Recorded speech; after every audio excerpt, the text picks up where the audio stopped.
দেশের সকল রাজনীতিবিদ জুলাইকে ধারণ করলে কোনো মতানৈক্য থাকতো না বলে মন্তব্য করেছেন বিরোধী দলীয় নেতা ও জামায়াতে ইসলামের আমির ডাক্তার শফিকুর রহমান। জাতীয় জাদুঘরে ইসলামী ছাত্র শিবির আয়োজিত ডোকু ফিল্ম প্রতিযোগিতার পুরস্কার বিতরণী অনুষ্ঠানে তিনি এসব কথা বলেন। এর আগে রাজধানীর সিরডাপ মিলনায়তনে আজাদী সংগ্রামের পটভূমিতে জুলাই বিপ্লব 2024 বইয়ের মোড়ক উন্মোচন অনুষ্ঠানে জামায়াতের আমির সরকারকে হুঁশিয়ারি দিয়ে বলেন, জুলাইকে ভুলিয়ে দেওয়ার পরিকল্পনা হলে দেশবাসীকে নিয়ে তা রুখে দেয়া হবে। খায়রুল ইসলামের report.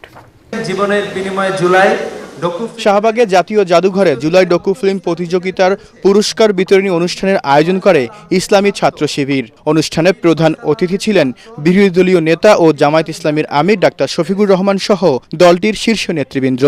আদিবাস Sultana courage of July যিনি বানিয়েছেন। জামায়াত ইসলামীর নেতারা বলেন, যদি আবার কোনো নতুন ফ্যাসিবাদ মাথাচাড়া দিয়ে ওঠে তাহলে ছাত্র জনতা তাদের বিতাড়িত করবে। জুলাইয়ের চেতনা থেকে সরে গিয়ে যদি কোনো রাজনৈতিক দল, কোনো শক্তি, কোনো পরাশক্তি, কোনো কালচারাল ফ্যাসিস্টরা দেশকে আবার ফ্যাসিবাদের দিকে নিয়ে যেতে চায়, ছাত্র জনতা আরেকটি বড় অভ্যুত্থানের মধ্য দিয়ে সেই চেষ্টাকে প্রতিহত করতে হবে। এ সময় প্রধান অতিথির বক্তব্যে জামায়াতের আমির বলেন, জুলাই গণহত্যার বিচার না হলে দেশের নতুন নতুন ফ্যাসিবাদের জন্ম হবে। যদি খুনি এবং জুলুমবাজদের বিচার না হয় তাহলে এই জাতির মধ্যে আরো বেশি বেশি করে খুনি তৈরি হবে। এক ফ্যাসিবাদ বিদায় নিয়ে আরেক ফ্যাসিবাদ তার জায়গা দখল করে। আমরা ওই রূপান্তরটা চাইনি। আমরা চেয়েছি ফ্যাসিবাদের পুরা রক্ত বলতে যে নূতন রক্ত সঞ্চালিত করা হোক বাংলাদেশের দেহের ভিতরে।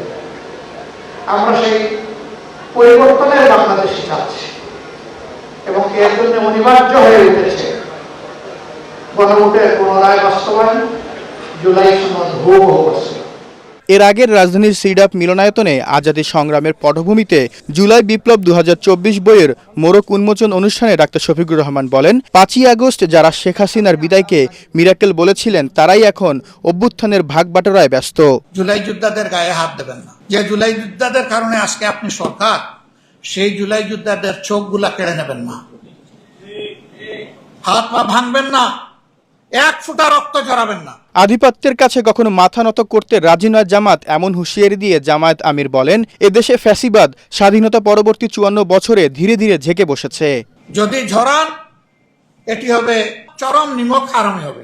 এদিকে জাতীয় প্রেস ক্লাবে শ্রমিক ফেডারেশনের এক অনুষ্ঠানে দলটির সেক্রেটারি জেনারেল মিয়া গোলাম পরোয়ার বলেন, ক্ষমতায় গিয়ে বিএনপি জুলাইয়ের চেতনা ভুলে আবারও ফ্যাসিবাদের পথে হাঁটছে। গণভোট কার্যকর করার প্রশ্নে এক চুলও আমরা ছাড় দেব না ইনশাআল্লাহ। যদি না করেন তাহলে আমাদের রাজপথ ছাড়া কি আর কোনো উপায় আছে? খায়রুল ইসলাম, এটিএন বাংলা, ঢাকা। 70 ভাগ ভোট